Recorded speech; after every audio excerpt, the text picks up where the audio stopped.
Moving on now, individuals who appear in the Russian media and express pro-Russian sentiments should be singled out, challenged and, where possible, discredited. That's according to a report by a right-wing British think tank.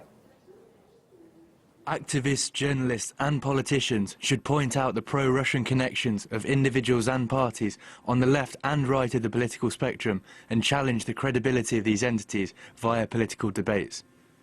The report by the Henry Jackson Society is titled Putin's Useful Idiots. The researchers believe that any paid appearances in the Russian media make the individual a, quote, tool of the Kremlin and eventually apologist for Vladimir Putin. The think tank also suggests introducing new laws which would force politicians to declare all media appearances that they make. Marcus Papadopoulos, who's editor of Politics First, thinks that such rhetoric is reminiscent of the Cold War era. That report is tantamount to being a witch hunt, and it is 21st century McCarthyism in practice. What this report says is that any British person who is in the public eye and who gives interviews to Russian media outlets, for example RT, is an idiot and also is a traitor to Britain. They merely happen to disagree with a policy of the British government. If something is to happen to a British commentator who appears in Russian media, then the Henry Jackson Society would be partially responsible because they are whipping up hatred and they are endangering those people.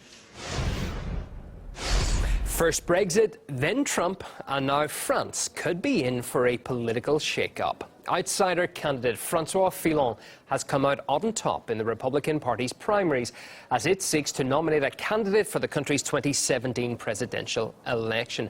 Following all the developments for us, Miguel Francis Santiago.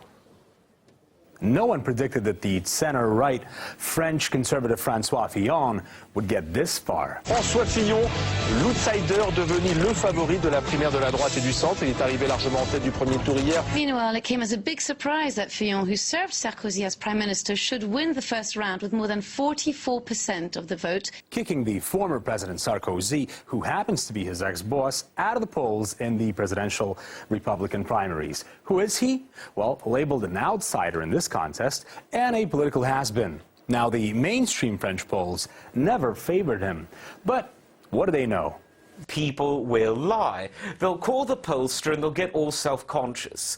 And they'll say that they're going to vote for the candidate that they think they ought to vote for based on their own social class, economic circumstance, and for a weird paranoid fear of what their work colleagues, friends or family might think. But then they'll go in the secret ballot and they'll vote their conscience. And so, insofar as that's happened in this election, I think that that's quite accurate. Wait a minute. Now, doesn't that remind you of something?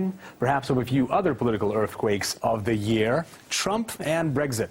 Now, in both of these cases, the mainstream media was sure there would be a completely different outcome.